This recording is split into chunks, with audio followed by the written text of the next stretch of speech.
नमस्कार, वंदे मातरम। मैं हूं श्यामगिरी। आप देख रहे हैं हमारा चैनल मुद्दा भारत का। मुद्दा भारत का यानी मुद्दा आपका। आज मैं अपने वीडियो में चर्चा करूंगा महाराष्ट्र विधानसभा के अध्यक्ष राहुल नार्वेकर द्वारा दिए गए नोटिस पर, यानी जो शिवसेना के पात्र अपात्र का जो मामला है उस पर जो है उन्होंने नोटिस जारी किया है। उसमें सिंधु गुट के 40 विधायक हैं और उद्धव ठाकरे गुट के बाकी जो बचे हुए विधायक, उनको सबको नोटिस दिया गया है कि आप 7 दिन में हमको जो है जवाब दो। क्या जवाब है, क्या इसका असर होगा, क्या इसमें कुछ राजनीति बदली हो सकती है, इसी पर हम चर्चा करेंगे। हमारे साथ में सीनियर एडवोकेट सुभाष काले जी, भारतीय जनता पार्टी के वरिष्ठ नेता भी हैं। हम इनसे जानना चाहते हैं कि जो ये नोटिस दिया गया है, इस नोटिस से क्या जवाब आ सकता है। सर, आप बता सकते हैं सर कि जो नोटिस राहुल नार्वेकर ने जो इशू किया है, इस पर किस तरह का आगे की रणनीति इन लोगों की होगी? क्या है, सुप्रीम कोर्ट में मैटर चला 10 महीना, उधर काफी आर्ग्यूमेंट, बहुत बड़ी बड़ी बातें हो गई और आखिर सुप्रीम कोर्ट ने निर्णय ऐसा ही दिया कि भाई सभापति जो है महाराष्ट्र विधानसभा के, इसके ऊपर वही निर्णय लेंगे। बिल्कुल। अभी राहुल नार्वेकर के ऊपर 2 जिम्मेदारी है जी। एक तो उनको सुप्रीम कोर्ट के आदेश के अनुसार ये भी तय करना है कि असली शिवसेना कौन सी है। एकनाथ शिंदे जी की असली शिवसेना है या उद्धव ठाकरे की असली शिवसेना। और दूसरा उनको ये भी तय करना है कि जो 16 विधायक जो उन्होंने अपात्र घोषित करने का अर्जी दिया था उद्धव ठाकरे के गठ ने, तो उनके बारे में उनको निर्णय लेना है। उसके बाद की डेवलपमेंट ऐसी हो गई कि जब ये 40 लोग जमा हुए, स्टार्टिंग में तो उद्धव जी ने सिर्फ 16 आमदारों के खिलाफ कार्रवाई का लेटर दिया था, वही पेंडिंग चला। हाँ, वही सुप्रीम कोर्ट तक गया। उसके बाद उन्होंने दूसरा भी लेटर दिया कि भाई पूरे 40 के खिलाफ, मतलब ये 16 और बाकी के मतलब 24, ऐसा करके वो 40 लोगों के खिलाफ उन्होंने लेटर किया, ये अपात्र है, इन्होंने पार्टी के खिलाफ काम किया। वैसे ही एकनाथ शिंदे के शिवसेना ने ये जो अभी बचे हुए हैं उद्धव ठाकरे जी के यहाँ 14 आमदार, उनके खिलाफ उन्होंने लेटर दिया कि इन्होंने हमारा विप नहीं माना, शिवसेना हम है और हमारा विप उनको लागू होता है और उसकी वजह से उनको डिस्क्वालीफाई किया। ये ऐसी पोजीशन है, ये लोग बोल रहे हैं उनको डिस्क्वालीफाई करो, ये लोग बोल रहे हैं उनको डिस्क्वालीफाई करो। अभी इसके ऊपर निर्णय लेना है। ये दोनों अर्जी सभापति के सामने है, अपने जो विधानसभा अध्यक्ष है नार्वेकर जी, उनके सामने अभी, और उनको अभी इसके ऊपर हियरिंग लेना है। तो उन्होंने अभी क्या किया है कि दोनों अर्जी के तहत ये 40 आमदारों को भी नोटिस दिया कि भाई आप आपका जवाब दो। ये 14 आमदार जो उद्धव जी के साथ है उनको भी नोटिस दिया कि आप आपका जवाब दो। और उसमें और एक बात उन्होंने बोली है कि आप जवाब देने के बाद भी मैं हर एक का पर्सनल हियरिंग लेने वाला हूँ। मीन्स हर एक के साथ उसको मौका देने वाले हर आमदार को अपना अपना एक्सप्लेनेशन देने के लिए 1 to 1। तो इसका मतलब ये हो गया 7 दिन की मोहलत है, जवाब दो या मत दो, लेकिन उसके बाद हर आमदार से 1 to 1 बात होगी, उनका जो कहना है वो उसकी सुनवाई होगी और ऐसी सुनवाई पूरे 54 आमदार के साथ होगी। उसके बाद आर्ग्यूमेंट्स होगा, उसके बाद और किसी को कोई डॉक्यूमेंट्स फाइल करना है या कुछ और करना है या और एडिशनल जवाब देना है वो होगा। ये मामला और ये सिलसिला, अभी जैसे मैंने कहा कि 54 आमदार को पर्सनल हियरिंग देना है और एक हफ्ते में 5 दिन, चलो रोज एक आमदार को उन्होंने बुलाया, तो भी कितने दिन हो गए, कम से कम 60-70 दिन तो ऐसे ही चलेंगे, 2.5 महीने निकल जाएंगे इसमें, बराबर है। उसके बाद उनके जवाब आने के बाद, उनका पर्सनल हियरिंग का मामला होने के बाद, उसके ऊपर कुछ और डॉक्यूमेंट्स है नहीं है, उसका कानूनी तरीका, उनके वकीलों का आर्गुमेंट, तो मेरे हिसाब से ये जो पूरा सिलसिला है वो कम से कम 3 महीना चलने वाला है। और ये 3 महीना 4 महीना ये सुनवाई चलती रहेगी और फिर उसके बाद नतीजा राहुल नार्वेकर अपना नतीजा देंगे, ऐसा मुझे लगता है। क्या लगता है किस तरह नतीजा आएगा, कि ये किसकी तरफ पॉजिटिव जाएगा? उसमें अभी और एक बात है कि उद्धव जी अभी गए सुप्रीम कोर्ट, सुप्रीम कोर्ट गए कि भाई ये नार्वेकर कुछ एक्टिविटी नहीं कर रहे, उनका निर्णय नहीं ले रहे, तो उन्होंने तो नोटिस दे दी, 54 आमदारों को नोटिस दी, उनकी अभी सुनवाई भी लगाएंगे वो, 7 दिन में उनको, तो इसीलिए सुप्रीम कोर्ट में तो नार्वेकर साहब बोलेंगे कि मैंने मेरी प्रोसीजर चालू की है जी।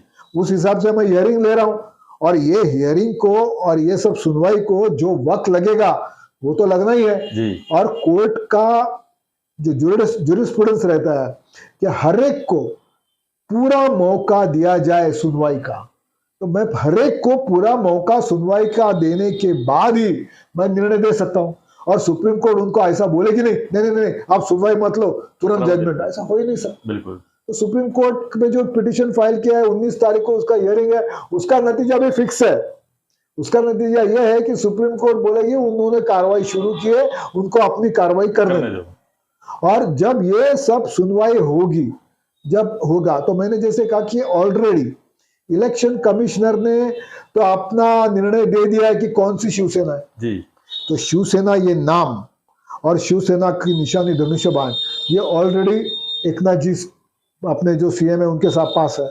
उसके ऊपर फिर से सुनवाई नार्वेकर जी लेंगे, और ये जो इलेक्शन कमिश्नर ने निर्णय दिया है उसके खिलाफ उनके लिए जाना बहुत मुश्किल है, क्योंकि उन्होंने जो सुनवाई के बाद ही निर्णय दिया है। इलेक्शन कमिश्नर ने दोनों साइड को डॉक्यूमेंट्स फाइल करने को सहूलत दी थी, दोनों साइड के वकील, बड़े बड़े वकीलों ने आर्गुमेंट की, और ये पूरी सुनवाई पूरी होने के बाद इलेक्शन कमिश्नर ने अपना निर्णय दिया है। तो मुझे नहीं, हाँ, इलेक्शन चुनाव आयोग ने, तो मुझे नहीं लगता है कि इस निर्णय में कुछ फेरफार ज्यादा होगा। एकनाथ शिंदे जी की जो शिवसेना है वही शिवसेना रहेगी, ओरिजिनल शिवसेना, और उनके पास ही धनुष्य बाण रहेगा। और ये जो अपात्र का चल रहा है, तो अगर एक बार ये डिसाइड हुआ कि एकनाथ शिंदे जी की शिवसेना है वो ही सही सेना है, तो अपात्र कौन होगा? उद्धव के लोग जो 14 बचे हैं, हो गए, मतलब जो है वो भी अपात्र हो जाएंगे। हाँ, तो जो बचे हुए हैं 14 वो भी अपात्र हो सकते हैं जी। तो मुझे लग रहा है कि ये कहीं ऐसा न हो कि आ बैल मुझे मार, बिल्कुल बिल्कुल बिल्कुल। तो ये हो सकता है, क्योंकि एक बार शिवसेना कौन सी असली है कौन सी सही है ये नार्वेकर ने तय किया, तो नेचुरली वो बाकी के जो आमदार आज एक ना उद्धव सेना में है वो अपात्र हो सकते हैं। यानी या तो 14 अपात्र होंगे या तो ये 40। वही तो मैं बोल रहा हूँ, 40 अपात्र होने के चांसेस कम है, निग्लिजिबल है, कम नहीं, निग्लिजिबल मेरे हिसाब से है ही नहीं जी। क्योंकि शिवसेना असली शिवसेना कौन किसकी, इसका ऊपर ये निर्णय सबसे अहम है जी। अगर कल ऐसा निर्णय आता है कि उद्धव जी की सेना असली है या सही है तो ये 40 अपात्र होंगे, और अगर एकनाथ शिंदे जी की सेना है यू शिवसेना तो ये 14 अपात्र होंगे। लेकिन आज का निर्णय तो यही है, मतलब कि आपको क्या लगता है राहुल नार्वेकर वही निर्णय देंगे जो चुनाव आयोग ने दिया है? इसलिए ऐसे नहीं कि भाई चुनाव आयोग ने दिया इसलिए, मैं ये नहीं बोल रहा हूँ। चुनाव आयोग ने ऑलरेडी इसके ऊपर सुनवाई ली है, वही पेपर्स वही डॉक्यूमेंट्स राहुल नार्वेकर जी के सामने जाएंगे, उनके सामने वही आर्गुमेंट होगा, और वही आर्गुमेंट सुनने के बाद क्या राहुल नार्वेकर उल्टा सोच सकते हैं क्या? तो मुझे नहीं लगता, क्योंकि पूरे सुनवाई के बाद ही इलेक्शन कमिश्नर ने, चुनाव आयोग ने उसके ऊपर निर्णय दिया है। तो वो निर्णय जो दिया है वही नार्वेकर के ऊपर बाइंडिंग नहीं है जी। वो अपना खुद का निर्णय ले सकते हैं, लेकिन मेरा ऐसा कहना है कि जो सुनवाई हुई है उसी हिसाब से इनके सामने सुनवाई होगी, और इनका निर्णय यही आएगा कि एकनाथ शिंदे जी की सेना सही है, और फिर होगा पात्र अपात्र की बात। तो ये उल्टा 14 लोग मेरे हिसाब से ज्यादा डेंजर में है। और कभी कभी मेरे यही समझ में नहीं आता है कि ये सब मालूम, अभी उद्धव जी के पास भी बड़े बड़े वकील है, कपिल सिब्बल है, सिंघवी साहब है, बहुत बड़े बड़े लोग हैं, इतने बड़े बड़े लीगल एडवाइजर्स है। ऐसा होते हुए भी ये मामले में वो क्यों ऐसा स्टेटमेंट दे रहे हैं या क्यों पीछे पड़ रहे हैं, मेरी तो समझ में नहीं आ रहा। सर एक सवाल और मैं पूछता हूँ आपसे इसमें कि विधानसभा का जो अध्यक्ष का जो पद है, क्या लगता है वो कभी पक्षपात भी कर सकते हैं? नहीं, पक्षपात कर नहीं सकते ऐसा नहीं है, और कर सकते हैं ऐसा भी नहीं है। अच्छा। लेकिन इस मामले में मैंने जैसे पहले भी कहा कि कानून के दायरे में रहकर उनको निर्णय लेना है। बिल्कुल। और कानून के दायरे में जो रहना, देखो सुप्रीम कोर्ट में भी इसकी सुनवाई हुई, सुप्रीम कोर्ट ने कोई निर्णय नहीं दिया। इलेक्शन कमिश्नर के सामने सुनवाई हुई, इलेक्शन कमिश्नर ने अपना निर्णय दिया। तो अभी राहुल दारवेकर जी के सामने भी सुनवाई होगी, तो उनके सामने जब सुनवाई होगी तब वो सब समझने के बाद, सुनने के बाद वो अपना निर्णय देंगे। तो वो निर्णय क्या सुप्रीम कोर्ट जो नहीं कर सकी तो क्या नार्वेकर कर सकेंगे क्या? तो मुझे नहीं लगता है कि आज की पोजीशन ऐसी है कि डॉक्यूमेंट्स, पेपर्स, आर्गुमेंट्स, कानून, ये सब देखने के बाद एकनाथ शिंदे जी की शिवसेना असली शिवसेना है, ये निर्णय आना स्वाभाविक है। मतलब उसमें मुझे गुंजाइश नहीं लगती कि ये निर्णय कुछ बदल सकता है। और ऐसा निर्णय अगर हो गया तो आगे जो है एनसीपी के लिए भी यही रास्ता भी वही है, ये फिक्स है। देखो, जिसकी लाठी उसकी भैंस, और मेजॉरिटी जिसके पास है उसकी पार्टी, ये तो क्लियर इंडिकेशन है। तो इसीलिए देखो, पार्टी है, राजकीय पार्टी है, ये कोई प्राइवेट लिमिटेड कंपनी नहीं है कि भाई शरद पवार जी है तो ये राष्ट्रवादी उनकी हो गई, तो उनका वारस कौन है तो सुप्रिया उसको दो, या उद्धव ठाकरे जी है तो उनका वारस कौन है आदित्य ठाकरे है तो उसको दो। ऐसा नहीं, ये लोकशाही है, और लोकशाही में कानून के दायरे में रहकर मेजॉरिटी जिसके पास है उसकी पार्टी। बिल्कुल साफ साफ कह दिया, चुनाव आयोग ने भी साफ साफ कह दिया, सुप्रीम कोर्ट ने। तो इसी पर जो है बहस होने की कोई गुंजाइश नहीं, कोई बस ये टाइम पास चल रहा।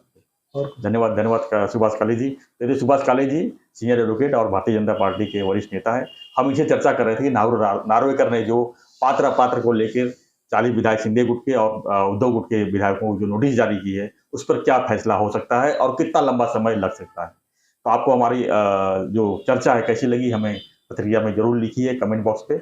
और हमारा चैनल आपने सब्सक्राइब नहीं किया है तो सब्सक्राइब कीजिए, लाइक कीजिए, शेयर कीजिए, बने रहिए हमारे साथ, देखते रहिए हमारा चैनल मुद्दा भारत। धन्यवाद सर, धन्यवाद, जय हिंद।